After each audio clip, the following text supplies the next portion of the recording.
clear about all the issues. और उसके अलावा ये है कि मोहसिन भाई is also available for 1-on-1 counselling. अगर आपको ये लगता है इस सेशन के बाद कि you need more counseling, so you can always ask. He'll share his email address with you guys. You can always ask for a time slot where he can actually give you one-on-one counseling on this thing as well. So with that, Mohsin bhai, over to you. Thank you, Howard. Thank you for the lovely introduction. Good morning, everyone. Assalamu alaikum. जिस तरह खबर ने बताया, my name is Mohsin. I'm working in SMEDA for the last 5 years as Assistant Manager Business Development. और I'm glad to join you guys on this session. Or we'll start with, let me share my screen. I have prepared a presentation in haste, so let me show it to you guys.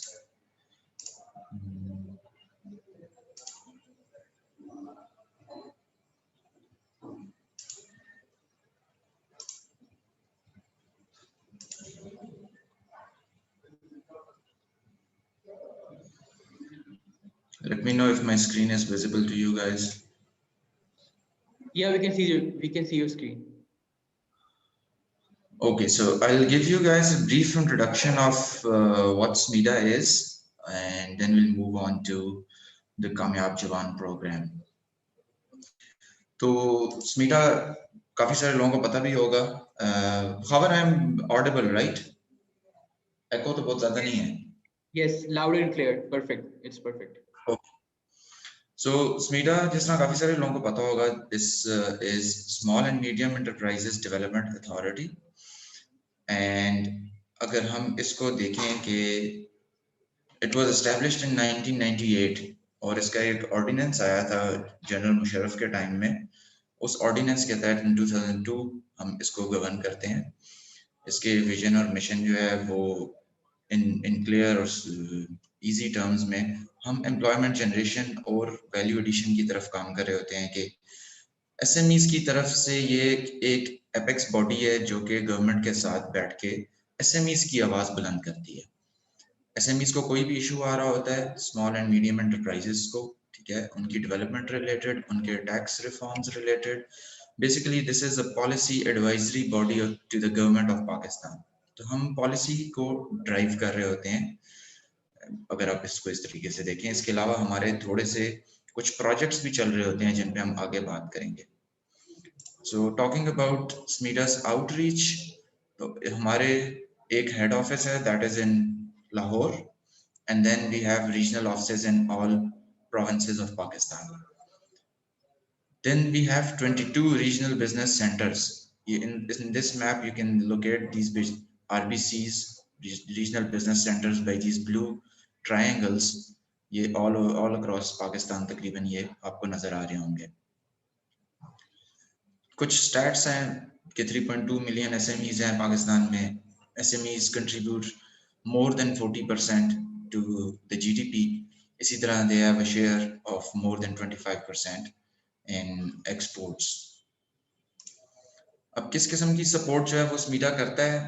There are different variables जिनको हम check करते हैं और फिर देखते हैं कि हम किस तरीके से लोगों को सपोर्ट कर सकते हैं, जिसमें जो मेन है वो आप देख सकते हैं कि सेक्टर डेवलपमेंट स्ट्रेटजीज हम डेवलप करते हैं. कोई भी एक सेक्टर है, उस सेक्टर से रिलेटेड हम काम कर रहे होंगे, रिसर्च रिलेटेड काम कर रहे हैं, कुछ फिजिबिलिटी स्टडीज हमारी वेबसाइट पे अवेलेबल होती हैं. इसके अलावा जो ट्रेनिंग्स का कंपोनेंट है, मोस्टली हम लोग ट्रेनिंग्स वगैरह दे रहे होते हैं. और इसके अलावा हम लोग रियल टाइम जाके प्रैक्टिकल प्रोजेक्ट्स लगा रहे होते हैं इंडस्ट्री में, ताकि एसएमईज को पता चल सके कि एक अपग्रेडेशन के पॉइंट ऑफ व्यू से नई चीज क्या आ रही है मार्केट में और वो उसको फिर अडॉप्ट कर सकें. उसमें फिर रेप्लिकेशन मॉडल्स आ जाते हैं. लोग हमारे प्रोजेक्ट को देख के उसको as a common facility centre use करके उसके बाद वो लोग अपने प्राइवेट पार्टीज फिर अपने प्रोजेक्ट्स लगाती है. तो इस तरीके से हम लोग इन्वेस्टमेंट मोबिलाइजेशन भी करते हैं. कुछ की indicators we have been doing over the years, कितने हमने ट्रेनिंग्स की हैं, कितने SMEs को फैसिलिटेट किया है, इन्वेस्टमेंट मोबिलाइजेशन में we have facilitated about 4.5 billion rupees, employment generation के कुछ हमारे स्टैट्स हैं 9,000 related, SMEs facilitated through ERKF, that's one of our biggest project, economic revitalization of KP and FATA. It used to be ERKF, but now it is ERKP. In this, we have facilitated more than 2,000. ये थोड़ी सी पुराने numbers हैं, I'm sorry for that. But more than 2,000 SMEs को grant दी गई थी, जिसमें existing businesses अगर होते थे तो वो अपने technology upgradation करें तो we would support them 50%. For example अगर वो 40 लाख की इन्वेस्टमेंट करते थे अपने स्टार्टअप, अपने बिजनेस में, एग्जिस्टिंग बिजनेस में, तो 20 लाख उनको ग्रांट के तौर पे वापस मिल जाता था, विच वाज नॉन रिफंडेबल। तो ये हमारा एक किस्म का, आप इसको कह सकते हैं कि हमारा काफी बड़ा प्रोजेक्ट था। इसके अलावा हमने कुछ पब्लिकेशंस वगैरह की हुई हैं, ठीक है, डिस्ट्रिक्ट इकोनॉमिक प्रोफाइल्स हैं हमारी वेबसाइट के ऊपर, इन्वेस्टमेंट गाइड्स हम लोगों ने बनाई हुई हैं, डिफरेंट वैल्यू चेन स्टडीज हैं, मार्बल सेक्टर डेवलपमेंट प्लान हम लोगों ने रिसेंटली फाइनलाइज किया है with planning commission. I won't bore you with these details, just move ahead कि हम प्रोजेक्ट्स की थोड़ी सी बात करते हैं। बैक इन 2011 और 12 women business development centre was established in Peshawar, जिसमें 4700 women were facilitated over the course of 3 to 5 years. तो ये first of its kind project था जो कि पेशावर में उस टाइम पे चला था।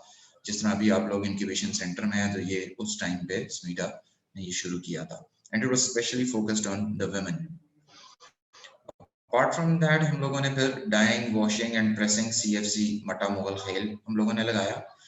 इसमें होता ये था कि जो मटा मुगल खैल है, इसमें लोग शॉल्स बनाते हैं, तो वो शॉल्स जब आप बना लेते हो तो उसकी फिनिशिंग के लिए they used to transport it from Matta to Islamabad. वहाँ पे स्नो वाइट ड्राई क्लीनर्स होता था, and there are plenty of other dry cleaners over there. तो वो वहाँ पे ले जाके उसकी फाइनल फिनिशिंग किया करते थे, तो वहां से फिर वापस ला के पेशावर में या मटा की साइड पे फिर उसकी वो मार्केट में सेलिंग किया करते थे। तो वो जो एक बीच में प्रोसेस था वो सारा रिडंडेंट था, वो एक कॉस्टली था, उसमें आपका टाइम ज्यादा लग रहा था। तो इस तरह की चीज को जब स्मीडा देखता है तो वो देखता है कि यार इस जगह पे पोटेंशियल है, यहाँ पे एक क्लस्टर है जिसमें एटलीस्ट 15 टू 45-50 SMEs हैं जो कि एक ही कारोबार से एक ही काम कर रहे हैं। तो उस जगह पे हमने डाइंग, वॉशिंग और प्रेसिंग का यूनिट लगा दिया लाके, वो एक SME नहीं लगा सकता। तो हमने फंडिंग फेडरल गवर्नमेंट से ली है, कभी हम लोग डिफरेंट डोनर से फंडिंग अरेंज कर लेते हैं, तो मोस्टली हम फेडरल गवर्नमेंट से फंडिंग लेके हमने वो प्रोजेक्ट वहां पे लगा दिया। तो वहां पे फिर जितने भी SMEs हैं वो अपना प्रोडक्ट वहीं पे फाइनल शेप में तैयार करके और फिर मार्केट में ला सकते हैं। उनकी कॉस्ट जो है वो कम हो गई है, ट्रांसपोर्टेशन कॉस्ट प्लस उनकी जो प्रॉफिट मार्जिन ड्राई क्लीनर ले रहा था, ठीक है, वो भी उनको सेव हो गया, क्योंकि हम जो प्रोजेक्ट लगाते हैं that is a common facility centre, that's why we call it CFC, कि इसमें no profit no loss basis पे चलता है, जो उस फैसिलिटी का खर्चा होता है वही निकल रहा होता है। इसी तरह लाइट इंजीनियरिंग क्लस्टर के लिए हमने एक CFC लगाया है, ठीक है। आगे हम चलते हैं तो honey processing and packaging Swat में हमने लगाया है, ठीक है। हनी में बहुत ज्यादा स्मीडा ने काम किया। आपकी तरनाब के ऊपर जो हनी मार्केट्स बनी हुई हैं, ये स्टार्ट से लेके स्मीडा ने इनको डेवलप किया, इनकी पैकेजिंग तक हम लोगों ने इम्प्रूव करवाई है। इस तरह के हम लोग काम कर रहे होते हैं। 1000 stitching units, industrial stitching units, ये प्रोजेक्ट अभी भी चल रहा है। If there is anyone around you कि जो स्टिचिंग यूनिट लगाना चाहते हो and they have an experience of 2 to 3 years, या वो टेक्सटाइल इंजीनियरिंग की उनके पास एजुकेशन है, तो they can apply with us under this program, जिसमें इंडस्ट्रियल स्टिचिंग यूनिट लगेगा। उसमें तकरीबन 18 के करीब मशीन्स हैं। इन अदर वर्ड्स उसकी एक दिन की प्रोडक्शन कैपेसिटी जो है वो 500 शर्ट्स की है। 500 to 1000 शर्ट्स की उसकी प्रोडक्शन कैपेसिटी है एक दिन की, टी शर्ट्स हो गई।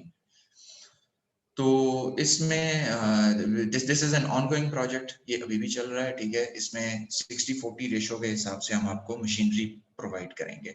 60% ऑफ द मशीनरी जो है वो हम प्रोवाइड करेंगे, उसकी जो कॉस्ट है, तो 40% जो है वो SME देगा। ये एक प्रोजेक्ट हमारा भी करंटली चल रहा है. Then most recent project that we have developed is fruit dehydration unit. ठीक है, 59 मिलियन का ये सवात में हमने फ्रूट डिहाइड्रेशन यूनिट लगाया, जिसमें चित्राल की खुबानी तो मोस्टली लोगों ने खाई होगी, उस तरह के हम लोगों ने बनाना ट्राई कर रहे हैं. Even you can try meat in it और vegetables, anything you can try in it. Donor funded projects में हमने यूएनडीपी के साथ रिसेंटली काफ़ी एनएमडीज के लिए, न्यूली मर्ज डिस्ट्रिक्ट्स के लिए हमने काफ़ी बड़ा प्रोजेक्ट किया है, जिसमें हमने पॉलिसी पेपर एक बनाया है. ठीक है, इसके अलावा हम अगर आगे जाएं, this is the evolutionary phases of SMIDA. I think that's not important for you guys.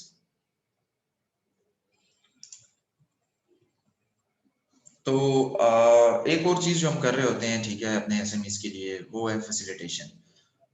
That is available for small and medium enterprises plus anyone who wants to get to know about business startup. ठीक है, जो भी वो काम करना चाह रहे हैं, किसी किस्म की उनको सपोर्ट चाहिए, ठीक है, तो वो हमारा एक हेल्प डेस्क है.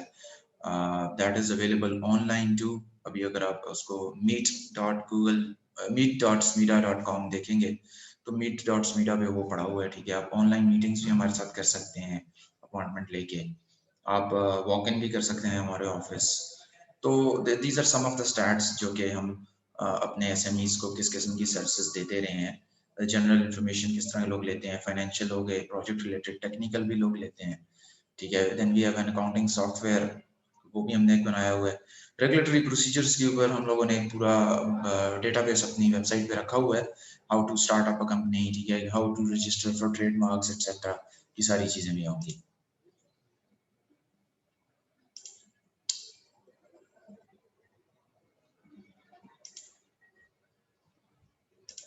Okay, so coming to the topic of discussion for today, prime minister कामयाब जवान स्कीम. अब इस स्कीम के बैकग्राउंड में, जिस तरह मैंने आपको बताया कि SMIDA जो है वो पॉलिसी एडवाइजरी बॉडी है, तो बैक इन नवाज शरीफ दौर हमने तब भी एक चीज प्रपोज की थी अपने एसएमईज के लिए.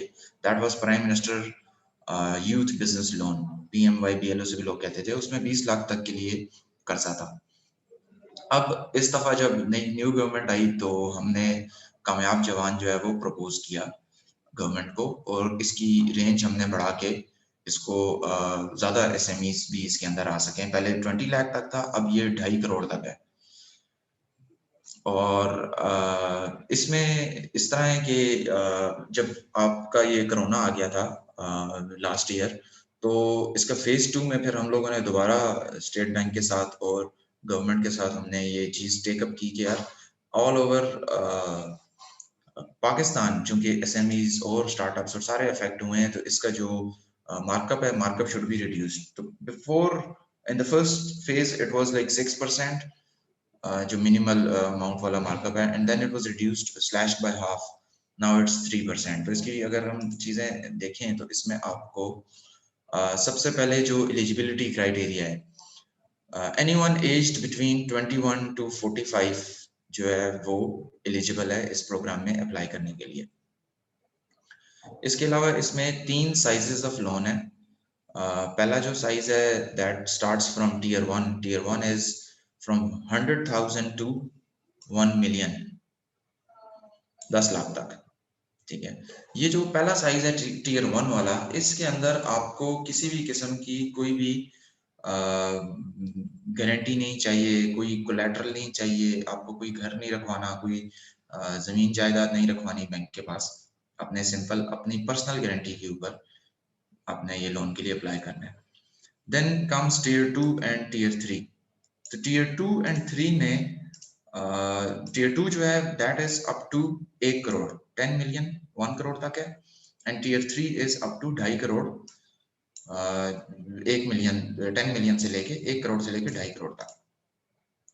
ये जो लोन है ये आप ले सकते हो अपने एग्जिस्टिंग बिजनेस को स्केल अप करने के लिए. वर्किंग कैपिटल आपको चाहिए, उसके लिए आप ले सकते हो. ठीक है, इवन आपको अगर इसमें कमर्शियल व्हीकल आपको चाहिए तो आप कमर्शियल यूज के लिए व्हीकल भी ले सकते हो. ठीक है, लोकल मैन्युफैक्चर्ड व्हीकल लोगे. अच्छा, इसमें फिर जो टेन्योर है, this loan is available for 8 years. Maximum आप 8 years की फाइनेंसिंग ऑप्शन ले सकते हैं. 1 साल इसके अंदर ग्रेस पीरियड है. ग्रेस पीरियड का मतलब यह है कि 1 साल बाद आपकी किस्तें स्टार्ट होंगी, आपकी जो इंस्टॉलमेंट्स हैं वो 1 साल बाद स्टार्ट होंगी। 1 साल आप ऐसा यूज करें अपने बिजनेस को इस स्टेज पे ले आएं कि after 1 year you are able to pay back the loan easily. Women related special focus है, 25% ऑफ द लोन जो है that would go to women borrowers.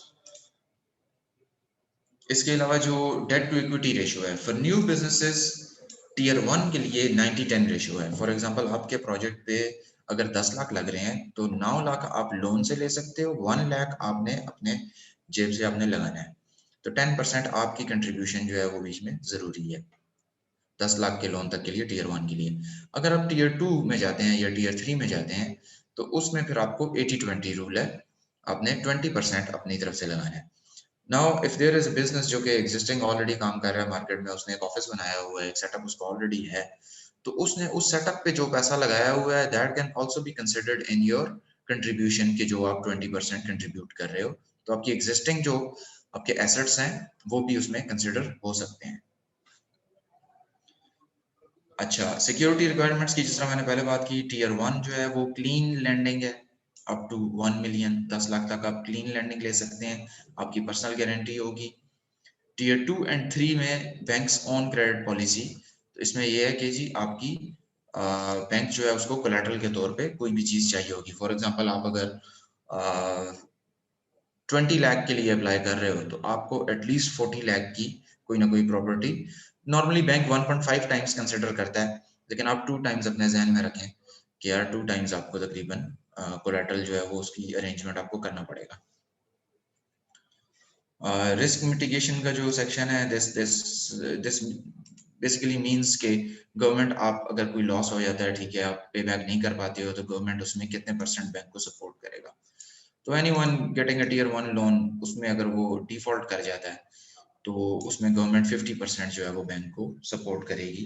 This is for banks basically, कि बैंक्स जो है वो आपके लिए इंसेंटिवाइज हों कि वो आपको लोन दें, उनके बीच में रिस्क रेशियो जो है वो कम हो। अच्छा, अब प्राइसिंग की बात आ जाती है, ठीक है। प्राइसिंग इसकी 2 सेक्शंस में डिवाइडेड है। जो कस्टमर से चार्ज किया जाएगा फॉर टीयर 1 दैट इज 3%। 3% में कस्टमर को चार्ज किया जाएगा टीयर 1 के लिए 10 लाख तक के लिए। अगर आप 10 लाख से लेके 1 करोड़ तक जाते हैं, 10 मिलियन तक, तो आपसे 4% चार्ज किया जाएगा। और इसी तरह अगर आप 1 करोड़ से लेके 2.5 करोड़ तक जाते हैं तो आपसे 5% चार्ज किया जाएगा, ठीक है। ये जो बैंक प्राइसिंग का सेक्शन बना हुआ है, this is KIBOR plus 400 basis points. ये स्टेट बैंक आपके बिहाफ पे बैंक को पे करेगा। The bank that is going into this agreement, loan agreement with you, जो बैंक आपको फैसिलिटेट कर रहा है, इसमें जो आपको फाइनेंस कर रहा है, वो स्टेट बैंक से अपने जो है ना मार्जिन लेगा, आपसे सिर्फ 3% चार्ज होगा। इसकी मैं आपको ये एग्जांपल दूंगा कि अगर आप 10 लाख के लिए अप्लाई करते हैं और 8 इयर्स के लिए उसका टाइम फ्रेम है, तो उस 10 लाख के ऊपर आपका जो इंस्टॉलमेंट अमाउंट बनेगी आफ्टर 1 ईयर, 1 साल ग्रेस पीरियड के बाद जो इंस्टॉलमेंट अमाउंट बनेगी that would be maximum 14,000।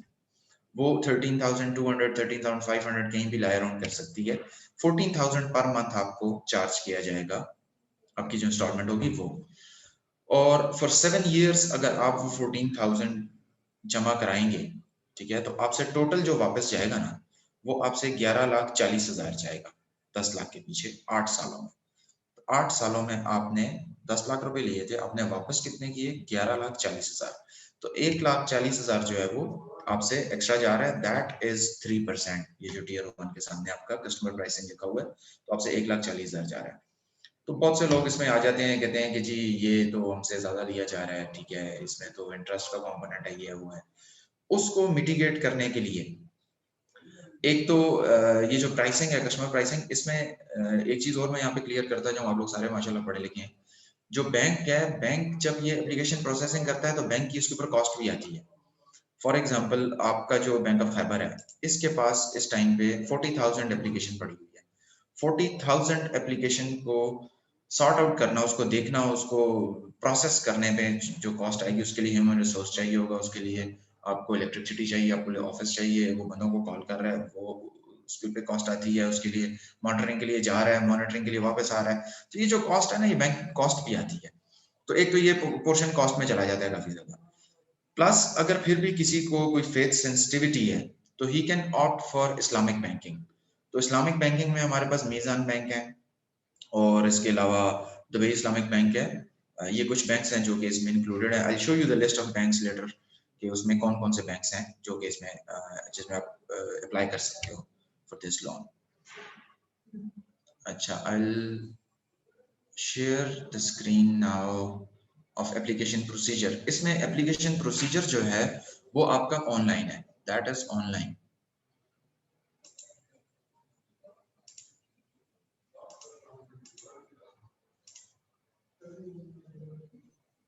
Mostly में कोई स्पेसिफिक टाइमलाइन भी है इसकी, क्योंकि इसके कुछ फेजेस होते हैं ना, तो कोई टाइमलाइन है स्पेसिफिक जो स्टार्टर्स को माइंड में रखनी चाहिए कि ये कौन सा हाँ, फेज चल रहा है एंड एवरीथिंग? इसकी टाइमलाइन के पॉइंट ऑफ व्यू से ये है कि एज पर गवर्नमेंट डायरेक्टिव्स इसको 1 मंथ 30 डेज का हमने प्रोसेसिंग को दिया था कि इसकी 1 मंथ जो है वो प्रोसेसिंग टाइम हो। बट अनफॉर्चुनेटली चूंकि इसमें बहुत ज़्यादा एप्लीकेशंस हैं तो वो प्रोसेसिंग टाइम जो है वो बैंक टू बैंक वेरी भी करता है and it most of the time it exceeds from 30 days. तो आप अपने जहन में 2 मंथ्स जो है वो मिनिमम इसको रखें। प्लस ये ड्यू टू कोरोना इसमें बहुत ज़्यादा इफेक्ट आ जाता है क्योंकि वर्कफोर्स उतनी इजीली बाहर आ जा नहीं सकती उनकी वो। बेसिकली ये लोड पर डिपेंड करता है। अगर आप नेशनल बैंक में अप्लाई करते हैं तो नेशनल बैंक में तो जब पेंशन भी आती है तो वो लोगों ने बाहर लाइन बनाई होती है रोड के ऊपर, तो वहां पे तो फिर आपको टाइम ज्यादा लगेगा। इसी तरह मेगा फाइबर में जिस तरह मैंने आपको बताया 40,000 application, it's already in the Q. तो आप अगर जाएंगे तो आपका कब नंबर आएगा, ठीक है, वो भी एक एलिमेंट है। अच्छा, so I hope just your one quick question. या इसमें आप एज अ बिजनेस अप्लाई करते हैं, एज अ पर्सन अप्लाई करते हैं? मतलब आप अपनी कंपनी की तरफ से अप्लाई कर रहे हो, आपकी कंपनी लोन के लिए अप्लाई कर रही है, या आप एज अ पर्सन अपने बिजनेस के लिए अप्लाई कर रहे हो? ये जरा थोड़ा क्लैरिफाई कर दें। अगर अच्छा मैं अप्लाई इस करूंगा तो क्या मैं किस्सा फाइनेंस से अप्लाई करूंगा या एज अ खावर अप्लाई करूंगा? अच्छा, इसमें ऐसे है ना कि आप दोनों से अप्लाई कर सकते हो, this is open to everyone. इसमें मैं आपको सेक्टर्स बताना भूल गया था। इसमें सारे सेक्टर्स इंक्लूडेड हैं इंक्लूडिंग एग्रीकल्चर। इसमें एक फार्मर भी अप्लाई कर सकता है, इसमें एक आईटी वाला बंदा भी कर सकता है, इसमें एक ट्रेडर भी कर सकता है। ये अक्रॉस द बोर्ड ये प्रोग्राम है। तो इसमें न्यू बिजनेसेस स्टार्टअप्स भी कर सकते हैं। अब अगर खावर स्टार्ट करना चाहता है कोई नया स्टार्टअप तो वो उसके लिए भी अप्लाई कर सकता है। अगर वो किसा ख्वानान को एक्सपेंड करना चाहता है, ठीक है, तो वो किसा ख्वानान के उससे अप्लाई करेगा। द ओनली प्रॉब्लम इज कि अगर आप किसा ख्वानान से अप्लाई करोगे तो then you need to have certain legal modalities completed before applying that. For example, आपके टैक्स सर्टिफिकेशंस वगैरह, आपकी जो रजिस्ट्रेशंस वगैरह हैं, ठीक है, वो आपकी अप टू डेट और कंप्लीटेड हों ताकि बैंक आपसे वो पे रिक्वायर करेगा कि यार आपकी लीगल स्टैंडिंग जो है ना वो कंप्लीटेड है या नहीं। तो एग्जिस्टिंग बिजनेसेस में फिर ये होता है कि अगर कोई ज्यादा बड़ा बिजनेस होगा, फॉर एग्जांपल एक अब शैम्पू बनाने की फैक्ट्री है ऑलरेडी इंडस्ट्रियल स्टेट में, उसने अगर करना है तो उसको तो अपने पूरे 3 इयर्स के फाइनेंशियल्स भी शो कराने पड़ेंगे, ठीक है, अपने टैक्स रिटर्न्स भी कराने पड़ेंगे। उसकी फिर रिक्वायरमेंट जिस तरह उसके लिए थोड़ी सी ज्यादा होगी। एग्जिस्टिंग बिजनेस के लिए थोड़ी सी रिक्वायरमेंट ज्यादा है। जो आपके न्यू बिजनेसेस हैं, स्टार्टअप्स हैं, उनके लिए आपको सिर्फ एक फिजिबिलिटी रिपोर्ट चाहिए। फिजिबिलिटी रिपोर्ट हमारी वेबसाइट पे अगर आप जाएं smeda.org के ऊपर, ठीक है, I even show you in a little while, तो उसमें हमने ढेर सारी फिजिबिलिटी रिपोर्ट्स बना के रखी हुई हैं। उससे पहले मैं आपको एप्लीकेशन प्रोसीजर बता देता हूँ, ठीक है। If you are seeing my screen, तो ये कामयाब जवान की एक वेबसाइट है, you can easily Google it, तो ये आपके लिए निकल आएगी। तो इसमें ये इंपॉर्टेंट अनाउंसमेंट वगैरह है, इसको नॉर्मली हम लोग इग्नोर कर देते हैं। आप आगे जाएं जी। तो आपकी ये यूथ एंटरप्रेन्योरशिप स्कीम है, ठीक है। इसमें यहाँ पे ये अप्लाई फॉर लोन का बटन है, यहाँ से आप क्लिक करते हैं अप्लाई फॉर लोन के ऊपर, तो आपके पास ये एप्लीकेशन फॉर्म खुल जाता है। तो you don't need to visit a bank, और आप घर बैठे हुए अपने फोन से, अपने लैपटॉप से अप्लाई कर सकते हैं, ठीक है। इसके अंदर ये 9 पेजेस हैं, 9 स्टेप्स के अंदर आपने ये करना है। गवर्नमेंट एम्प्लॉय इसमें एलिजिबल नहीं है, इसलिए अगर आप गवर्नमेंट एम्प्लॉय हैं तो अप्लाई कर सकते बाजार की मेरे जी कम हले पीछे चले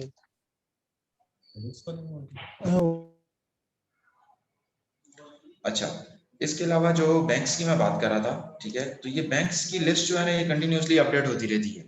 अब किसी बैंक है, उस बैंक का कोटा पूरा हो गया तो वो इसमें से निकल जाता है, अगर कोई दूसरा बैंक है तो वो उसका कोटा अवेलेबल होता है तो वो इसमें आ जाता है। जब एप्लीकेशन उनकी रिजेक्ट हो जाती है, it depends on the bank's Kota.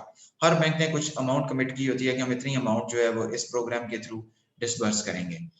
तो इसमें यूबीएल है, सिंध बैंक है, जेएस बैंक है, हबीब मेट्रो बैंक है, हबीब बैंक लिमिटेड है, फर्स्ट वुमेन बैंक है, Faysal Bank, Dubai Islamic Bank, Islami. Now these are the Islamic banks जो मैं आपको जिक्र कर रहा था कि फेथ सेंसिटिविटी की वजह से आप इनकी तरफ जा सकते हो। अस्करी इस्लामिक बैंकिंग है, अलबरका है, bank of Punjab, national bank, bank of Khyber, ठीक है। अच्छा, इधर यहाँ पे स्टार्टअप्स को आई वुड रिकमेंड कि आप एक दफा जो भी आप बैंक चूज कर रहे हो, ठीक है, उस बैंक में आप एक दफा चले जाओ, वहां जाके आप ब्रांच मैनेजर से मिलो, ठीक है, introduce your self, introduce your idea, आप अपना थोड़ा सा बताओ कि आप कहाँ बैठे हो, क्या कर रहे हो, थोड़ा अपना एक्सप्लेन करोगे तो आपकी अच्छी उसके साथ अंडरस्टैंडिंग डेवलप हो जाएगी। तो आपको अगर ब्रांच मैनेजर उसमें लगता है कि यार वो बैंक आपको अच्छा फैसिलिटेट करेगा तो फिर आप उस बैंक को चूज करके अप्लाई करें। यहाँ पे मेरे साथ एक केस हुआ था कि कुछ स्टार्टअप्स आए थे, कुछ एसएमईज, तो वो जेएस बैंक के पे उन्होंने अप्लाई किया हुआ था।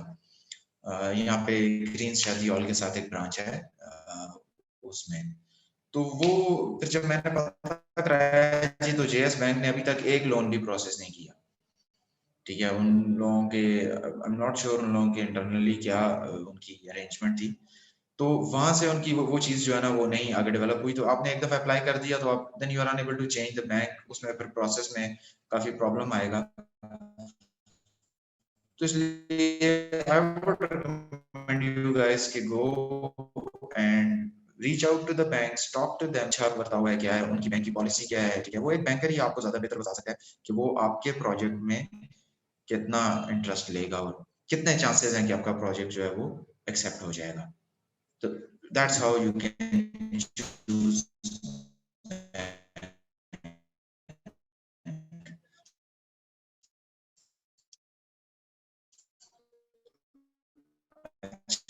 इसके अलावा फिर मौसमी आपकी आवाज क्रैश हो रही है।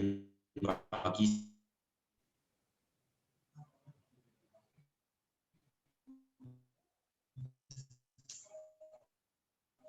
अच्छा, आई होप अब सही है, अब ठीक हो गया। ओके, probably कोई इंटरनेट कनेक्टिविटी इशू है। एनीवेज दिस इज ये जो आपकी इंस्ट्रक्शंस हैं फॉर रजिस्ट्रेशन, ठीक है, ये इसमें आपको मैं एक क्विक ओवरव्यू दे देता हूँ बस, बाकी तो ये सेल्फ एक्सप्लेनेटरी हैं काफ़ी सारी चीज़ें। इनिशियल सेक्शन में गवर्नमेंट एम्प्लॉय वगैरह जो बैंक्स वगैरह जो मैंने आपको दिखाए हैं वो आता है, ठीक है। सेक्शन बी जो है ये जो स्टेप 2 है उसमें आपकी पर्सनल इन्फॉर्मेशन आ गई। अच्छा, एक चीज़ का इसमें आपने ख्याल रखना है जो भी एप्लीकेंट्स हैं कि वो इसमें कोई भी फील्ड आपने खाली नहीं छोड़नी। फॉर एग्जाम्पल मोस्टली अगर आपसे फादर से एनआईसी मांगा हुआ है तो आपके पास उस टाइम अवेलेबल नहीं है, आप नहीं ला सकते हो। कोशिश करें पहले तो आप ले आए, अगर नहीं है तो आप वहां पे 1111 करके जो है ना उतने ही डिजिट्स डाल दें जितने आपने आपके CNIC में होते हैं। उससे ये होता है कि मोस्टली इसमें कोई फील्ड होगी जो कि मैंडेटरी नहीं होगी, लेकिन लास्ट स्टेप पे जाके ना आपको पता चलेगा जी कि वो एक फील्ड रह गई है खाली, तो फिर आपको उसमें वापस आना पड़ेगा और फिर वापस आते करते आपका फॉर्म सारा जो है ना वो मैसअप हो जाएगा। तो एक गो में इसको करें, कोई भी फील्ड इसमें खाली मत छोड़ें, ठीक है, कोई डमी वेरिएबल डाल दें। और जब भी बाद में बैंक के पास एप्लीकेशन जाती है तो you can give them the correct information जब वो आपसे मांगते हैं, या वो पहले से आप उनको दे सकते हो कि यार ये चीज़ हमने वहाँ पे ठीक नहीं डाली थी तो अब ये यहाँ से आप हमारे से ले लें, ठीक है।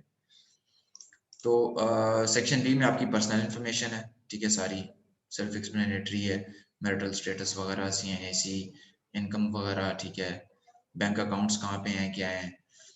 थोड़ा सा डिटेल्ड है ये फॉर्म, जो लोग जिन लोगों को फेज 1 का नहीं पता कामयाब जवान का, उसमें ये था कि हम लोगों ने बहुत सिंपल फॉर्म रखवाया था। वो इतना सिंपल फॉर्म था कि it hardly took 5 minutes to apply using that form. आप घर से बैठे बैठे कहीं से भी बैठे बैठे 5 मिनट्स में आप कर सकते थे, 1 पेजर फॉर्म था वो। तो उसमें प्रॉब्लम ये हुई थी कि within 2 weeks 10 lakh application आ गई थी।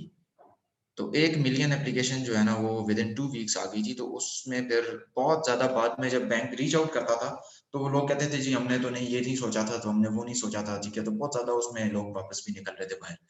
तो रिजेक्शन रेट बहुत ज्यादा था कंज्यूमर की साइड से। तो इसलिए फिर इसके फॉर्म में डिटेल थोड़ी सी ज्यादा हो गई है कि सिर्फ सीरियस लोग ही आगे आए। एनीवेज आपकी पिक्चर वगैरह हो गई, ठीक है। CNIC आपको फ्रंट बैक साइड दोनों चाहिए होंगे। उसके अलावा आपका जो सेक्शन डी है उसमें कॉन्टैक्ट डिटेल आ गई, आपके एड्रेसेस आ गए, ठीक है। अब आ जाती है बिजनेस इंफॉर्मेशन। इसमें आपकी बिजनेस की इंफॉर्मेशन आ जाएगी, ठीक है। अगर आपको कोई सेक्टर इसमें नहीं मिल रहा आपसे रिलेटेड, तो आप कोई रिलेटेड सेक्टर डाल सकते हैं, कोई डमी सेक्टर डाल सकते हैं। अगेन कि अब इसमें नहीं है अवेलेबल तो खैर है, जो आपको अवेलेबल क्लोज इनफ लगता है वो आप डाल दें। बाद में आप बैंक के साथ डायरेक्ट कॉरेस्पॉन्डेंस में उन्हें बता सकते हो कि आपका सेक्टर क्या है क्या नहीं है, ठीक है। बिजनेस डिटेल आ जाती है, बिजनेस एड्रेस है। इसके अलावा यूटिलिटी बिल्स, आपने यूटिलिटी बिल्स यहाँ से डाल देना है अगर आपका एग्जिस्टिंग बिजनेस है। टैक्स नंबर बना हुआ है वो डाल दें, नहीं है तो वही 000 इस तरह आप डाल दें, ठीक है। देन आपकी आ जाती है फाइनेंसिंग रिक्वायरमेंट्स। कितने कौन से टीयर में अप्लाई कर रहे हैं, कितना जो है ना ईयर्स के लिए आपको लोन चाहिए, मैक्सिमम 8 ईयर्स का तक के लिए चाहिए या कम के लिए चाहिए। एस्टिमेटेड आपकी कॉस्ट कितनी होगी, ठीक है, वो आप इसमें बता सकते हैं। ये प्रोजेक्ट कॉस्ट है, मतलब टोटल आपके कॉस्ट पे 12 लाख लग रहे हैं, 14 लाख लग रहे हैं, ठीक है, आपके पूरे स्टार्टअप पे ये वो कॉस्ट है। उसमें से कितनी आपको लोन में चाहिए वो आप यहाँ पे दिखाएंगे, ठीक है। परसेंटेज आप यहाँ पे कैलकुलेट करेंगे, ठीक है, अपनी इक्विटी कंट्रीब्यूशन आपकी, that is minimum 10% for tier 1। तो वो 10% आपकी मिनिमम होनी चाहिए। अच्छा, इसके बाद जो टीयर 2 और 3 वाले हैं उनको ये सेक्शन विजिबल होगा जिसमें सिक्योरिटी डिटेल्स हैं। तो जो लोग टीयर 2 में अप्लाई करना चाहते हैं 3 में, तो वो यहाँ पे अपनी सिक्योरिटी की डिटेल्स अपलोड कर देंगे कि किस किस्म की सिक्योरिटीज आप देंगे।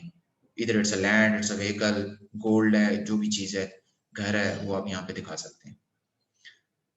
अच्छा, इसके अलावा फिर आ जाता है हमारे पास बिजनेस प्लान का सेक्शन। बिजनेस प्लान में आपने एक फिजिबिलिटी स्टडी बनानी है, ठीक है, वो मैं आपको दिखा दूंगा। उसके अंदर जो भी आपके एसेट्स की कॉस्ट है वो आप यहाँ पे दिखा देंगे, ठीक है। इनिशियल सेटअप कॉस्ट है, मंथली रेवेन्यू कितना आप एक्सपेक्ट कर रहे हो, मंथली एक्सपेंसेस क्या हैं, इनडायरेक्ट एक्सपेंसेस क्या हैं, ठीक है, कितने एम्प्लॉइज उसमें तकरीबन होंगे, अपना एक्सपीरियंस कितना है। कोई एक्सपीरियंस सर्टिफिकेट्स हैं वो यहाँ पे शो करा दें, ठीक है, रेलेवेंट एक्सपीरियंस सर्टिफिकेट्स। इसके अलावा कोई और रेलेवेंट डॉक्यूमेंट है, ठीक है, वो आप यहाँ पे अपलोड कर सकते हैं, ठीक है। And then there comes the feasibility report. यहाँ पे आपने फिजिबिलिटी रिपोर्ट जो है वो फिर अपलोड करनी है। तो my suggestion to you guys would be कि कोई भी आपके पास रेलेवेंट डॉक्यूमेंट है, फॉर एग्जांपल आप कोई चीज प्रोक्योर करने जा रहे हो और अभी तक आपने की नहीं है, ठीक है। सिंस ये प्लानिंग फेज में भी आप अप्लाई कर सकते हो इसमें, तो प्लानिंग फेज में भी आप कोटेशंस ले लो रेलेवेंट सप्लायर्स से, वो आप साथ अटैच कर दो, ठीक है। कोई मार्केट सर्वे आपने किया हुआ है, ठीक है, वो आप साथ अटैच कर दें। किसी किसी भी किस्म का कोई भी रिलेटेड आपको कोई एक्सपीरियंस है वो साथ अटैच करें। तो फिजिबिलिटी स्टडी पे थोड़ी सी आप इस पे मेहनत करें। अच्छा, फिर आपके जो करंट बिजनेस होते हैं उनके लिए चूंकि लोन एग्जिस्टिंग बिजनेस भी ले सकता है, तो अभी तक तो हम न्यू बिजनेस की बात कर रहे थे। तो कोई एग्जिस्टिंग बिजनेस है तो वो अपने एक्सपेंशन प्लान्स के लिए भी अप्लाई कर सकता है। वो अगर एक्सपेंशन प्लान्स एग्जिस्टिंग बिजनेस अगर अप्लाई कर रहा होगा तो उसको फिर ये सेक्शन इसमें शो होगा कि उसके करंट एसेट्स कितने हैं, ठीक है, फिक्स्ड एसेट्स कितने हैं, क्या क्या हैं, कितनी लाइबिलिटीज हैं, लॉन्ग टर्म लाइबिलिटीज क्या हैं, कितनी इक्विटी है उस बिजनेस में, ऑलरेडी कहीं और से लोन लिया नहीं लिया, मंथली बिजनेस रेवेन्यू क्या है। तो ये आपके सारा जो है वो एग्जिस्टिंग बिजनेस का, न्यू एम्प्लॉयज आप कितने हायर करोगे, ठीक है। और इसके अलावा tax return, upload your latest tax return आप किस तरह दिखाओगे, business licence and registration document.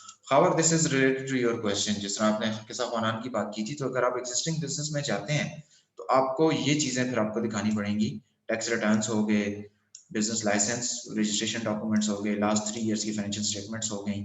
इसके अलावा this is not mandatory, but अगर आपको कोई रिकमेंडेशन लेटर फ्रॉम चैम्बर या किसी और ट्रेड बॉडी एसोसिएशन से मिलता है तो आप साथ लगा दें। इन दिस केस आपने फिजिबिलिटी रिपोर्ट इधर भी लगानी है, दोनों उसमें फिजिबिलिटी रिपोर्ट जो है वो जरूरी है। फाइनेंसिंग हिस्ट्री का एक सेक्शन आ गया, पहले आपने कभी फाइनेंसिंग तो नहीं ली, कहाँ से ली है, किधर से ली है, ठीक है। इसके अलावा 2 रेफरेंसेस हैं जो कि आपके फ्रेंड्स, कॉलीग, नेबर्स वगैरह हो सकते हैं, ठीक है। तो this is a simple reference, जिस तरह आप सीवी में एक रेफरेंस देते हो कि कोई कॉल करके पूछे जी खबर कैसा बंदा है, आप जानते हो उसे, नहीं जानते हो, ये हो, तो ये बैंक देखता है कि यार इसको इसके अपने भी कोई 2-3 बंदे इसकी फेवर में कोई बात करते हैं, नहीं करते हैं। तो अगर आप ये 2 रेफरेंसेस को अच्छे से पता कर लें, ठीक है, ये they could be friends, colleagues, anyone. इसके अलावा आपका जो CNIC issue date, applicant date of birth और प्राइमरी फोन नंबर, ये जो 4 चीजें हैं ये बड़ी इंपॉर्टेंट हैं। इसमें अमूमन लोग CNAC इशू डेट जो है ना वो डेट ऑफ बर्थ की जगह डाल देते हैं और डेट ऑफ बर्थ ऊपर डाल देते हैं। I don't know how they do it, but I have seen cases कि उन्होंने ये किया हुआ है। या फिर लोग अपना सेल फोन ऐसा डाल देंगे कि जो बाद में फिर ऑफ करके बैठे होंगे। तो बैंक के पास चूंकि इतना ज्यादा वर्कलोड बहुत ज्यादा है, बैंक ऑफ फैबर के पास 40,000 एप्लीकेशन है, the guy who is calling the applicants, अगर उसका आगे से नंबर नहीं मिलता तो he would move on to the list, we can not go back and call them again and again. तो आपने मेक श्योर करना होता है कि आप अपना जो भी यहाँ पे कॉन्टेक्ट डिटेल्स दें वो अप टू डेट हों, टर्म्स एंड कंडीशंस के साथ एग्रीड होते हैं नॉर्मली हम, and this is how you submit the application form. once the application is submitted you cannot make any corrections in it except these details, ये जो primary phone और ये date of birth वगैरह हैं, but I would recommend कि आप इसको double check करके सबमिट कराएं, क्योंकि एक बंदे की CNIC इशू डेट गलत थी तो he was unable to update it from here, it took a while कि वो यहाँ से फिर अपडेट हुई।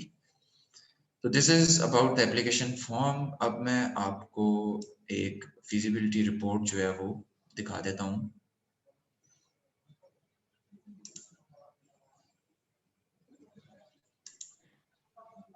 Muslim, there are a lot of questions on the chat box as well, तो आप रिपोर्ट दिखाने के बाद जरा उनको भी आंसर कर दीजिएगा। All right.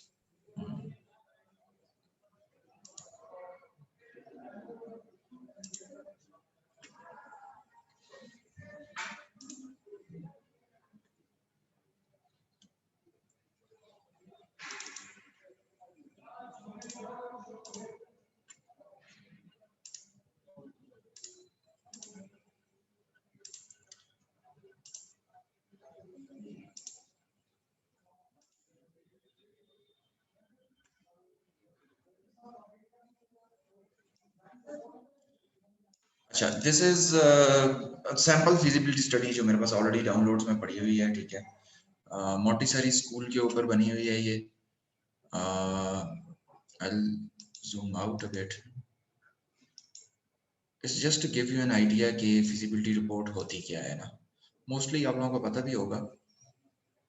Table of contents को अगर हम देखें तो इसमें brief description of the project, आप क्या कर रहे हो, क्या करना चाह रहे हो, ठीक है, कौन सा आपका स्टार्टअप है, क्या कर रहा है, कैसे करेगा, ये इसकी ब्रीफ डिस्क्रिप्शन हो गई। कितनी उसकी कैपेसिटी होगी, स्टार्ट में इंस्टॉल्ड कैपेसिटी कितनी है, ऑपरेशनल कितनी होगी, क्रिटिकल फैक्टर्स क्या होते हैं, कहाँ कहाँ पे, ये तो हमने फिजिबिलिटी बनाई हुई है तो हम बताते हैं कि जी ज्योग्राफिकल पोटेंशियल कहाँ पे है ना इन्वेस्टमेंट का।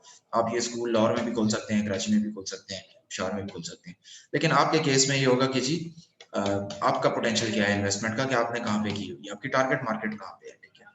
तो नेक्स्ट उसमें फिर आप टारगेट मार्केट्स अपनी दिखा सकते हैं कि जी हम यहाँ पे काम कर रहे हैं।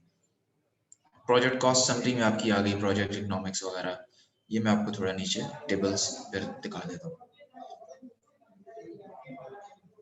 दिस इज एग्जेक्टिव समरी जो कि आपने अपने बिजनेस की बनानी है, 1 पेजर, 2 पैराग्राफ, 3 पैराग्राफ्स, ठीक है।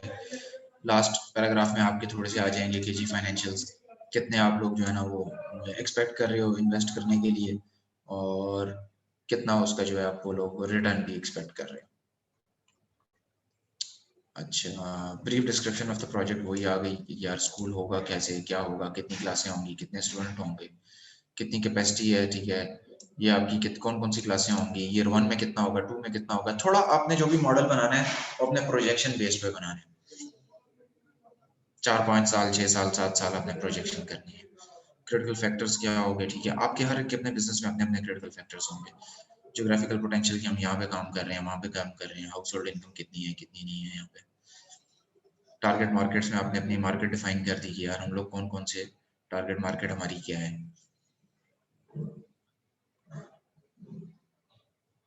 ये आपका सबसे पहला इंपॉर्टेंट टेबल आ गया, कितनी आपकी बैंक इक्विटी होगी, टोटल इक्विटी आपकी कितनी होगी, ठीक है, एंड बैंक लोन कितना होगा। तो यहाँ से आपकी वो परसेंटेजेस वगैरह क्लियर हो जाएंगी। मार्कअप आपसे जो है ना वो 3% चार्ज होगा, ठीक है, वो यहाँ पे 3% आ जाएगा।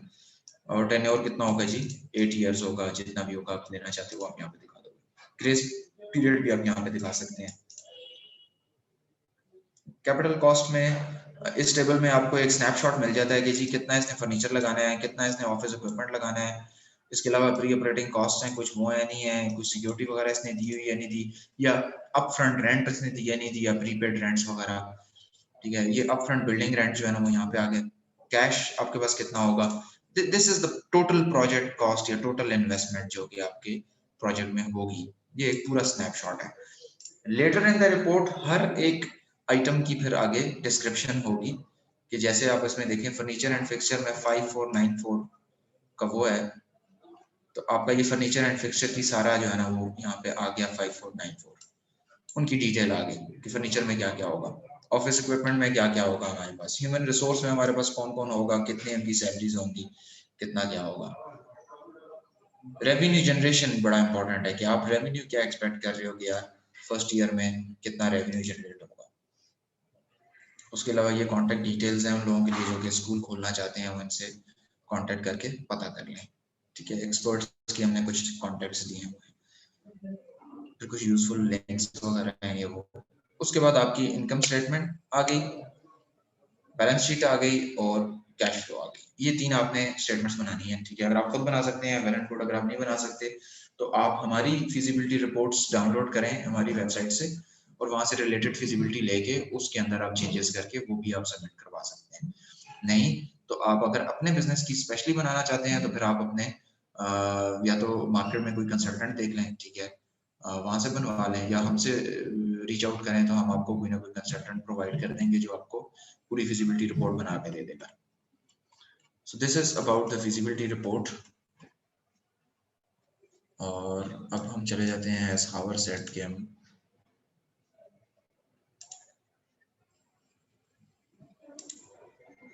चैट बॉक्स की तरफ।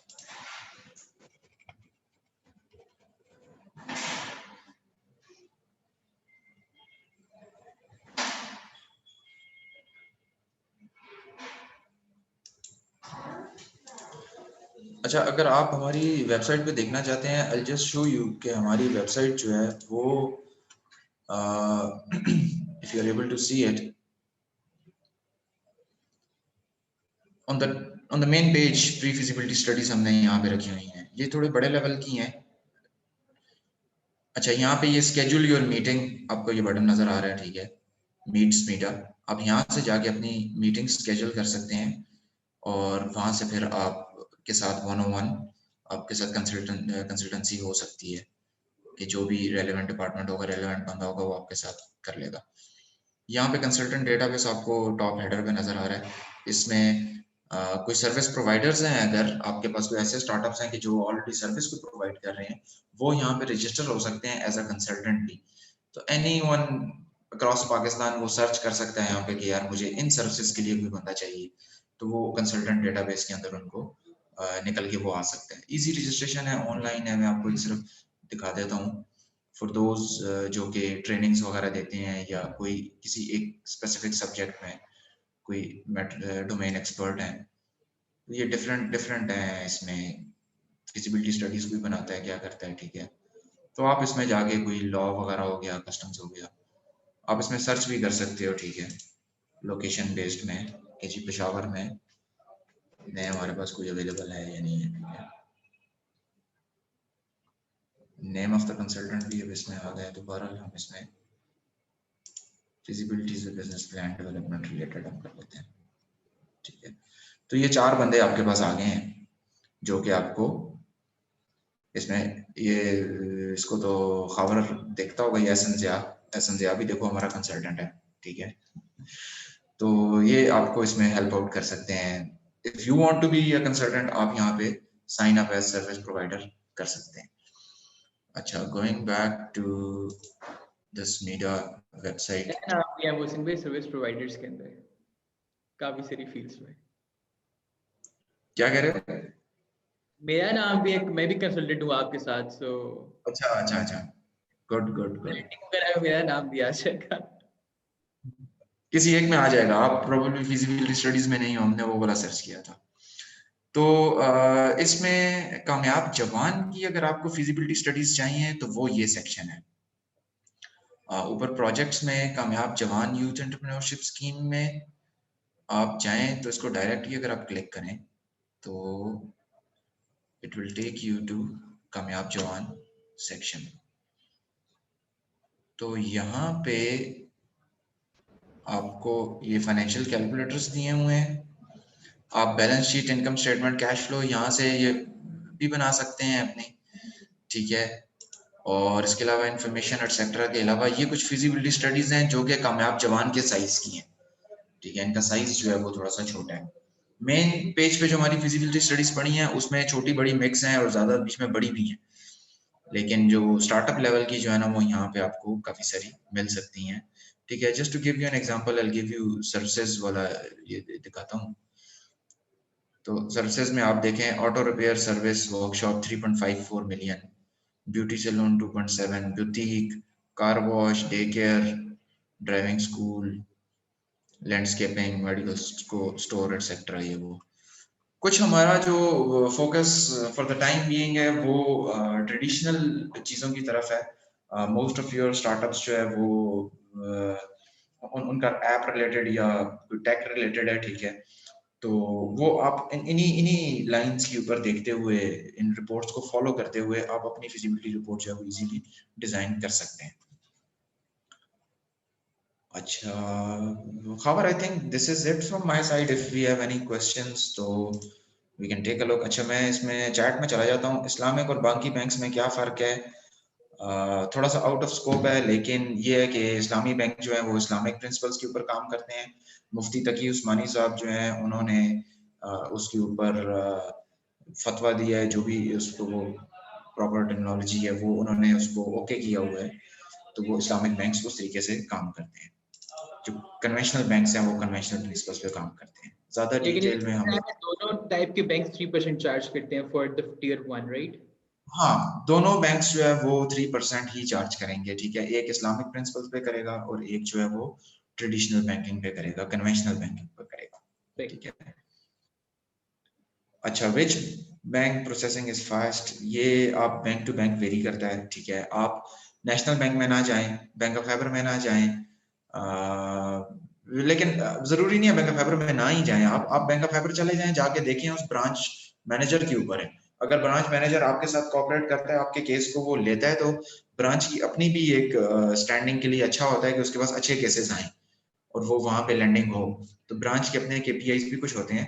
तो आप ब्रांच मैनेजर के साथ देखें, अगर उसके साथ आपकी बन जाती है कि यार ठीक है, वो आपके केस को अच्छा समझता है, तो देन वो हेड ऑफिस से खुद ही उस केस को फास्ट प्रोसेस करवा सकता है। लेकिन टेक्निकली आप किसी ऐसे बैंक में जाएं कि जो बहुत ज्यादा फ्रीक्वेंटली यूज्ड बैंक ना हो। नेशनल बैंक तो बिल्कुल मत जाएं, ठीक है। अगर ये रिकॉर्ड हो रहा है तो ये बीच में से बात निकाल दो जो मैंने की है। डन हो गई, मैं कटवा दूंगा। अच्छा sir, can we apply for more than one business? आप more than one business, I mean I have one in education centre, other in IT. तो आप दोनों के लिए अप्लाई करते हैं, जो भी पहले हो गया, एक हो गया तो दूसरा फिर आप नहीं अवेल कर सकते, क्योंकि एक सीएनआईसी पे तो आप एक ही अप्लाई कर सकते हैं ना। आपकी जो ऑनलाइन एप्लीकेशन है उसमें तो आपको एक ही दफ़ा अप्लाई करने देगा। दूसरी दफ़ा आप अप्लाई करने जाओगे तो वो आपको कहेगा कि ये तो ऑलरेडी अप्लाइड है। दिस इज अगेन समथिंग जो आप अपने बैंक के साथ ज़्यादा बेहतर तरीके से टेक अप कर सकते हो, because it depends on the bank and it varies from bank to bank. Eventually bank is the one जो आपको पैसे दे रहा है, तो बैंक ही उसमें देखता है कि यार उसने पैसे आपको देने या नहीं देने। Sir can explain in detail that how the loan is Riba free, mean यानी फितवा एटसेट्रा? इसका सिंपल जवाब ये है कि मुफ्ती तकी उस्मानी साहब ने जब फितवा दे दी है, इस्लामी बैंक उन्होंने हलाल करार दिए हुए हैं, तो फिर आप इसमें मेरे हिसाब से आप इसमें ना जाएं, वो मुफ्ती साहब पे छोड़ दें। उन्होंने हमारे लिए वो मुफ्ती साहब उन्होंने किया हुआ है। तो ये मेरा पॉइंट ऑफ व्यू है, बहरहाल आप अपना इसको खुद देख लें। अच्छा, इसके अलावा sir my second question is that 2 persons from the same family can apply for it, necessary that each person should have their own business। हाँ, 2 बंदे सेम फैमिली से कर सकते हैं, ठीक है, अगर वो इस एज रेंज में फॉल कर रहे हैं, 21 to 45 की जो एज रेंज है, दोनों अप्लाई कर सकते हैं बिल्कुल। सेम बिजनेस के लिए अप्लाई कर सकते हैं, नहीं कर सकते, ये अगेन आपके जो बैंक है उस पर डिपेंड करेगा, ठीक है। बट नॉर्मली एक बिजनेस के लिए वो एक को ही बैंक सपोर्ट करेगा, बिकॉज आप अगर 10 लाख ले रहे हो, ठीक है, एक बिजनेस में डाल रहे हो, तो दूसरा बंदा भी 10 लाख लेके उसी बिजनेस में डाल रहा है, तो वहां पे फिर बैंक ये देखेगा कि क्या इस बिजनेस में 20 लाख जा सकता है, और दो बिजनेस दोनों की आपस में अगर पार्टनरशिप है और वो पार्टनरशिप कितनी है, ठीक है, it varies from case to case, it can happen and it can not happen, ये केस टू केस डिपेंड करता है। स्टार्टिंग बिजनेस ऑफ कोर्स ये एक अच्छे शहरी होने का सबूत है कि आप जो है वो टैक्सेस पे करते हैं, ठीक है, गवर्नमेंट जो है वो चलती टैक्सेस से, तो अगर आप if you are making money तो आपको टैक्स देना चाहिए। गवर्नमेंट ने डिफरेंट किस्म के टैक्स स्लैब्स रखे हुए हैं,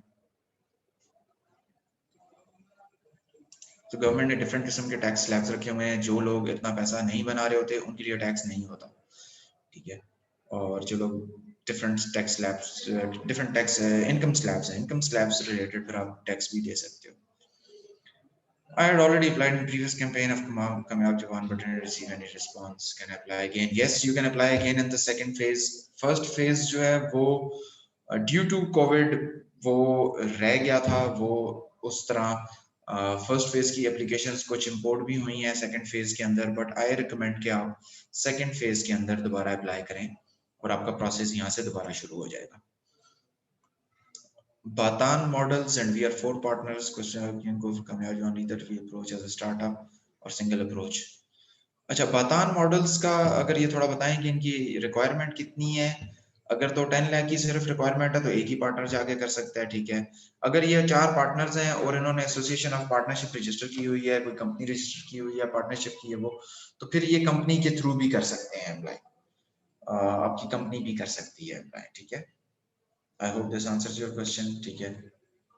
सर इन दोनों के टर्म्स एंड कंडीशन में क्या फर्क होगा, किन दोनों के? ये एक्चुअली फॉलो अप क्वेश्चन था, इस्लामी बैंक और नॉन इस्लामी बैंक के फॉलो अप का क्वेश्चन था, तो ये आई गेस दोनों की कंपैरिजन की बात करें। कोई इतना खास टर्म्स एंड कंडीशन में फर्क नहीं है, सेम टर्म्स एंड कंडीशंस हैं, सिर्फ आपको एक इस्लामिक पॉइंट ऑफ व्यू से आपके साथ डील कर रहा है बैंक, एक जो है वो आपके साथ कन्वेंशनल पॉइंट ऑफ व्यू है, बाकी दोनों सेम है, दे आर द सेम। अच्छा मतलब भाई मुझे कुछ 3 क्वेश्चंस प्राइवेट मैसेज में आए हुए, मैं आपको बता देता हूँ। पहला तो क्वेश्चन वैसे आंसर हो गया है कि इस्लामिक बैंक और नॉन इस्लामिक बैंक में क्या फर्क है, दैट इज बीन आंसर्ड। दूसरा ये है कि is it possible if we don't ask for loan instead we request you to install required machinery for us and how would we fill the application. ठीक है, मतलब आप पैसे ना मांगे, उनसे कहें कि आपको मशीनरी दे दें, तो क्या इस लोन में ये चीज़ एप्लीकेबल होती है या नहीं होती। और दूसरा जो क्वेश्चन है कि what question should be asked from the bank manager regarding this loan scheme, तो मतलब बैंक मैनेजर से कैसे डील किया जा सकता है इसके बारे में। These are the 2 questions I got in person. ठीक है, वेरी गुड क्वेश्चंस, ठीक है। ये नॉर्मली हम लोग प्रेजेंटेशंस में किया करते थे कि जब किसी का जवाब ना आता हो तो हम कहते होते थे वेरी गुड क्वेश्चन। तो ये जो पहला क्वेश्चन है इसमें जो आप मशीनरी की बात कर रहे हो, ठीक है, as per my knowledge bank इस चीज में नहीं जा रहे कामयाब जवान में कि वो आपकी मशीनरी इंस्टॉल कर दें या आपको स्टॉक परचेज करके दे दें, ठीक है। ये बेसिकली वही इस्लामिक और कन्वेंशन वाली चीज आ जाती है कि कुछ एसएमईज कहते हैं कि हमें इन काइंड मिल जाए चीज, हमें पैसों की मद में ना मिले, हमें इन काइंड मिल जाए, ठीक है। तो वो it again depends, bank to bank vary करता है। आप दुबई इस्लामिक बैंक कांटेक्ट कर लें, दुबई इस्लामिक बैंक कांटेक्ट करके वहां विजिट कर लें, उनसे डिस्कस कर लें। अगर तो वो इस चीज में जाते हैं तो वेल एंड गुड, लेकिन मेरी नॉलेज के हिसाब से आई think this is not feasible, वो इस तरह का अरेंजमेंट नहीं कर रहे, क्योंकि फिर हर केस टू केस बेसिस में वर्कलोड बहुत ज्यादा हो रहा है, तो वर्कलोड को मैनेज भी करता है बैंक अपने हिसाब से। तो ये फिर भी आप अपने बैंक के साथ डिस्कस करें। इफ उनके पास अगर कामयाब जवान नहीं होता, कोई और उनके पास ऑप्शन आती है इस तरह की, तो they can even facilitate you in that option, तो आपको उसमें वो फैसिलिटेट कर देंगे। दूसरा जो क्वेश्चन था दैट वाज खबर, I don't remember the question in part. It was regarding the bank managers के what are the questions person should ask from the bank. Bank manager से आपने किस किस्म की क्वेश्चंस पूछने हैं? आपने सिंपल जाके अपना इंट्रोडक्शन करवाना है। अपना इंट्रोडक्शन करवा के आपने उन्हें कहना है कि जी हम ये स्टार्टअप पे काम कर रहे हैं, ठीक है, हमारी इतनी फाइनेंसिंग रिक्वायरमेंट है, तो हम कामयाब जवान के अंडर अप्लाई करना चाह रहे हैं। हम आपसे पूछना चाहते हैं कि जी आप बताएं कि हम आपके बैंक में अप्लाई करें या ना करें, ठीक है। तो बाकी आपकी उसके साथ अपनी डिस्कशन है, अपनी उसके साथ गपशप लगाएं, थोड़ा अपना बताएं, थोड़ा उसका पूछें, ठीक है, थोड़ी नेटवर्किंग करें। ये एनआईसी आपको ऑलरेडी इन चीज़ों के ऊपर काफ़ी बता चुका होगा कि आपने कैसे मार्केट में निकल के लोगों से बात करनी है, लोगों से अपना इंट्रोड्यूस करवाना है। आपका बिजनेस आइडिया वो ब्रांच मैनेजर आपसे गपशप में लगा सकता है, अच्छा तुम लोग ये क्या कर रहे हो, वो क्या कर रहे हो, ठीक है। थोड़ी सी उसके साथ नेटवर्किंग टाइप बनाएं कि वो आपको उस मीटिंग से ही पता चल जाएगा कि यार मैंने इस बैंक के साथ काम करना है या नहीं करना, ठीक है। तो ये मेरा एक सजेशन था कि आप अपने एक बैंक को विजिट कर लें, तो आपको पता चल जाएगा कि मैं इस बैंक में जाऊं या ना जाऊं। कोई ऐसा बैंक है जो रिसेप्टिव है, जो आपके साथ अच्छी बात कर रहा है, ठीक है। एक ऑर्गेनाइजेशन का कल्चर होता है, तो जो जिस तरह ब्रांच मैनेजर आपसे डील कर रहा होगा, ठीक है, normally that's how that bank is. I hope that clarifies this question. अच्छा, एक बड़ी इंपॉर्टेंट चीज मेरे से रह गई है to include in the slides, कि अब आ जाते हैं कंप्लेंट्स कि यार किसी ने अप्लाई किया हुआ है और वो प्रोसेस नहीं हो रहा, प्रोसेस लेट हो रहा है, प्रोसेस या अनजस्ट जो है ना वो रिजेक्ट हो गई आपकी एप्लीकेशन, आप उससे सेटिस्फाइड नहीं हो। तो there are multiple ways to go about it. एक तो उसमें से ये है कि आप सिटीजन पोर्टल ऐप है, जो सिटीजन पोर्टल जिस पे लोग नॉर्मली कंप्लेंट्स करते हैं, तो सिटीजन पोर्टल ऐप पे आप जाके अपनी कंप्लेंट रजिस्टर करवा सकते हैं, ठीक है। इसके अलावा जो दूसरा ऑप्शन है दैट इज बैंकिंग मोतसिब। तो आप बैंकिंग मोतसिब में आप जा सकते हैं, ठीक है। I can show you banking Mohtasib की वेबसाइट।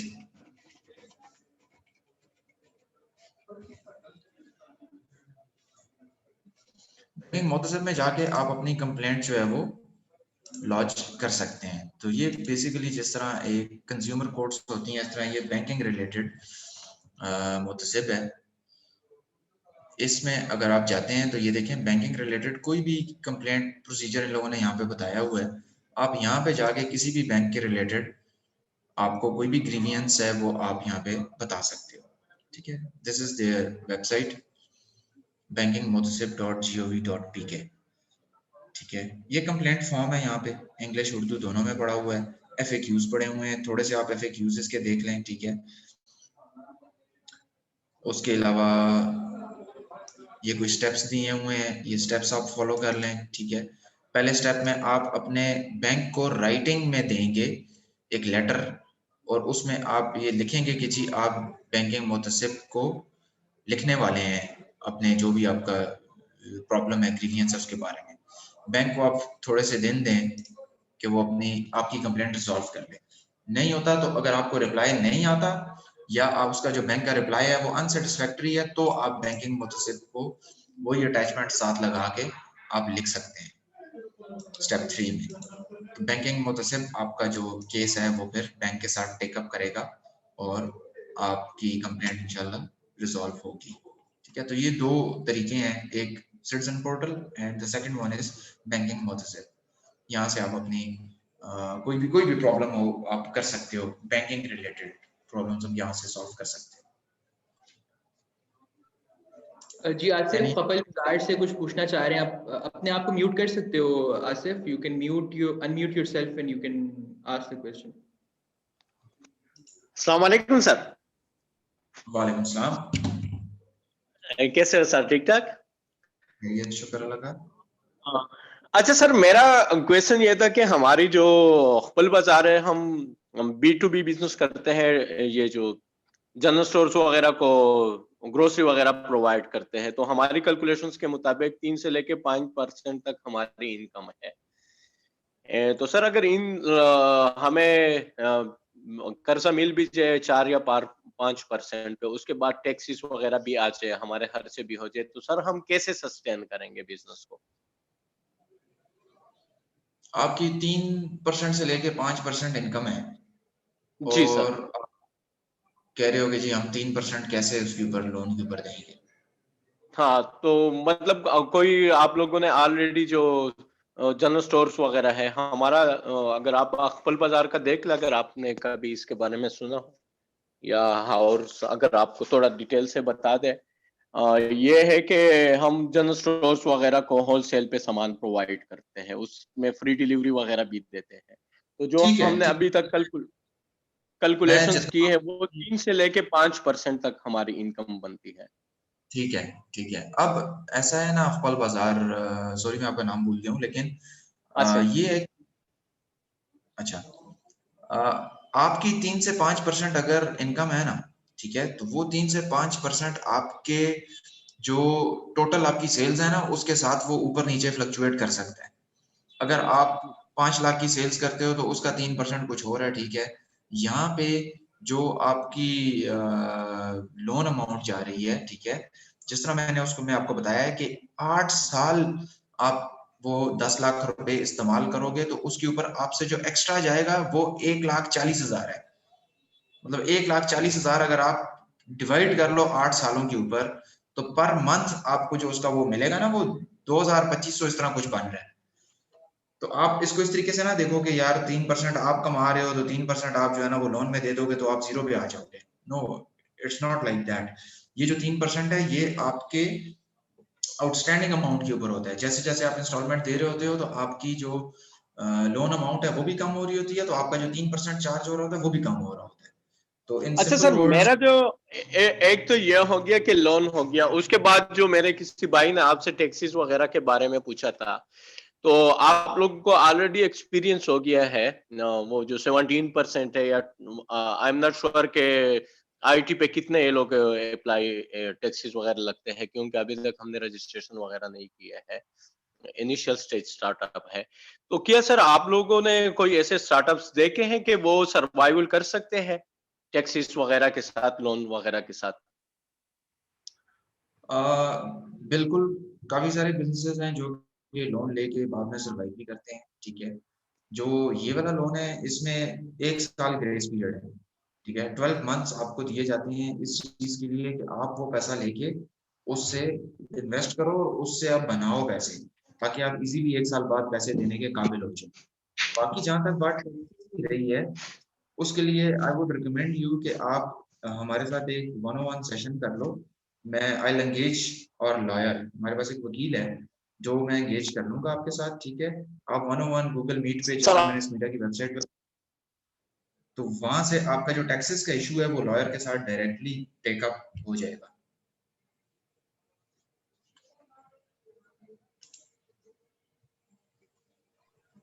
ग्रेट। अच्छा, अगर किसी और का कोई क्वेश्चन नहीं है तो आई वुड थैंक मोहसिन भाई एंड एंड द सेशन। किसी का कोई क्वेश्चन है? और भाई आई हैव क्वेश्चन। जी जी। ये जो इनका इक्विटी सेक्शन था, इसमें इन्होंने मतलब इक्विटी की परसेंटेज वो बयान नहीं की। इन्होंने जो कहा कि मतलब प्लेन हम 3% लेते हैं, या फिर एक जगह 14% लिखा था, that leads to the markup section. अगर इक्विटी बेस पे कोई उठाता है तो वो इक्विटी कितनी देंगे? लेट्स सपोज 10 मिलियन हमारा अपना है और 5 मिलियन स्मेडा से डिमांड करते हैं, तो फिर स्मेडा इसमें हमारे साथ इक्विटी शेयर क्या रखेगा?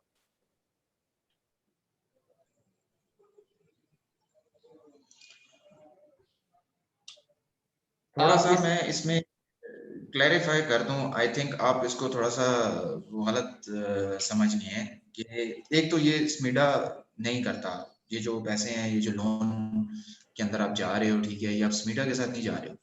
स्मीडा एक फैसिलिटेशन बॉडी है जो आपको फैसिलिटेट कर रहा है इसके अंदर, आपको इस चीज के बारे में इंफॉर्मेशन दे रहा है ना। बाकी जो आप इक्विटी की बात कर रहे हो, ये तो सिंपल लोन प्रोसेस है। आप बैंक के पास गए, आपने कहा जी मेरे पास 50 लाख अपनी इक्विटी पड़ी हुई है, ठीक है, मुझे 1 करोड़ मजीद चाहिए।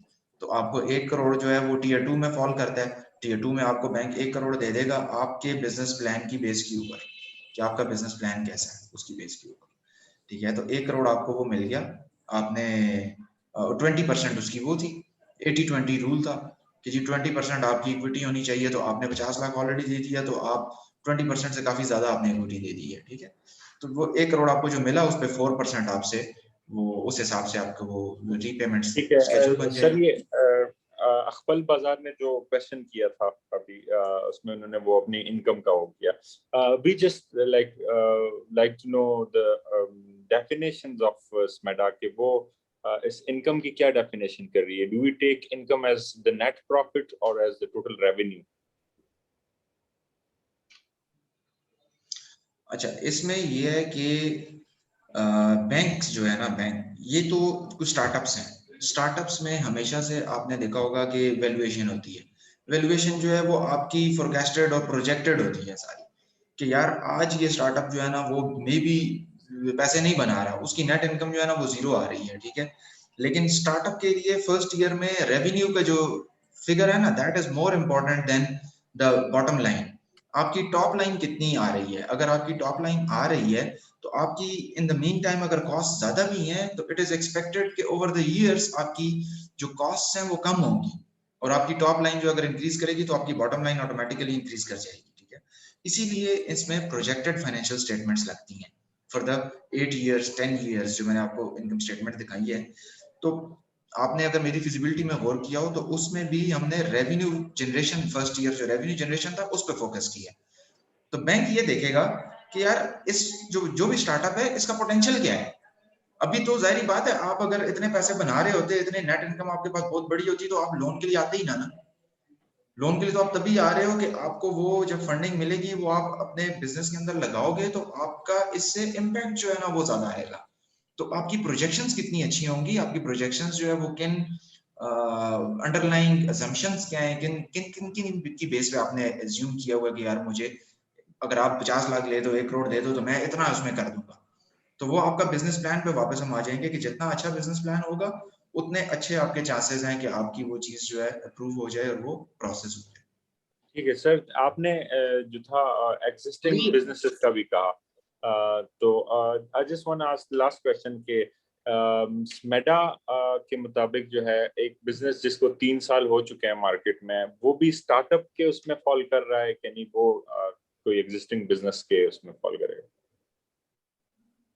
हमने अभी रिसेंटली एसएमई पॉलिसी पे काम किया है, ठीक है। एसएमई पॉलिसी हमने बनाई है, जिस तरह मुख्तलिफ पॉलिसीज होती हैं, ऑटो पॉलिसी हो गई, इंपोर्ट पॉलिसी हो गई, इस तरह। तो एसएमई पॉलिसी हमने जो बनाई है उसमें हमने ये प्रपोज किया है कि 5 इयर्स तक की एज का जो भी सेटअप है that should be considered as startup, ठीक है। ये पॉलिसी अभी फाइनल फॉर्म में है, अनाउंस नहीं हुई, प्राइम मिनिस्टर साहब के पास पड़ी हुई है। कोविड की वजह से इसमें बहुत ज्यादा डिलेज आए हैं, बट ये जैसे ही अनाउंस होगी तो आपके पास ये पब्लिकली अवेलेबल इंफॉर्मेशन भी आ जाएगी कि हम 5 साल तक के बिजनेसेस को स्टार्टअप कंसिडर कर रहे हैं। हमने ये प्रपोज किया हुआ है इसको। ठीक है sir, thank you. Thank you very much Mohsin भाई। आई एम सॉरी हम थोड़ा टाइम से ऊपर चले गए। अगर अभी भी किसी के क्वेश्चंस रहते हैं तो you can always go to SMEDA's website and book your appointment, और फिर आप 1-on-1 सेशन में अपने क्वेश्चंस क्लियर कर लें। अभी we are getting out of time because we have another session in 2 hours as well, तो I have to prepare for that. Thank you very much Mohsin भाई for joining us. It was a very informative session और इंशाल्लाह we'll be getting back to you soon. और इसके अलावा ये है कि अभी मेरी बात सेशन के बीच में बात हो रही थी फरहाद से, एंड वी वर वंडरिंग कि अगर आप अगले 1-2 हफ्ते के अंदर दोबारा थोड़ा टाइम निकालें आप या कमरान भाई, and if you can give startups an introduction of the services that Sameda is offering. जो हमारी मीटिंग हुई थी and you told us के what kind of support Sameda can provide to the startups with regard to registrations and the matching funds you do for regarding the registrations and all that. So if you or Kamran Bhai can have another online session in coming weeks to discuss that, so that would be great क्योंकि आज का session was really informative. So we would like कि हम लोग 1-2 sessions इस तरह के follow up में भी रखें. Sure, Khabar. Anytime. It's always a pleasure to talk to you guys or Covid ना होता तो I would have personally visited and I see it feels nice over there. ये स्टार्टअप्स के लोगों के साथ बैठने का बड़ा मजा आता है, वाइब्रेंट लोग हैं, एनर्जेटिक लोग हैं। मेरे तो बाल सफेद हो गए हैं, लेकिन इनके साथ बैठना चाहिए हमें। तो हम एक और चीज अरेंज कर लेते हैं। We have got couple of projects जो कि पाइपलाइन में भी कुछ हैं। I just wanted to let these guys know जो सुन रहे हैं कि एक हमारा प्रोजेक्ट आने वाला है, उसमें हम स्टार्टअप ग्रांट अनाउंस करेंगे, तो उस पे आप लोग नजर रखें। स्मेडा की एक फेसबुक पेज है, स्मेडा केपी के नाम से। आप स्मेडा को फेसबुक पे फॉलो कर सकते हो। उसके अंदर हमारी जो भी ट्रेनिंग्स चल रही होती हैं, जो भी नए प्रोजेक्ट्स आने वाले होते हैं, ये जैसे ही लॉन्च होते हैं वो फिर हम उसमें शेयर करते रहते हैं। तो आपको वहां से ये हमारे स्टार्टअप्स जो है वो देख सकते हैं उन चीज़ों को। और प्लस SOW के ऊपर हम एक सेपरेट सेशन जो है वो फिर हम रख लेंगे। I'll talk to Kamran and then we can discuss about it. Perfect. Thank you so much, Ji. Thank you so much everyone for joining. Or see you. Allah Hafiz. Thank you. Allah Hafiz.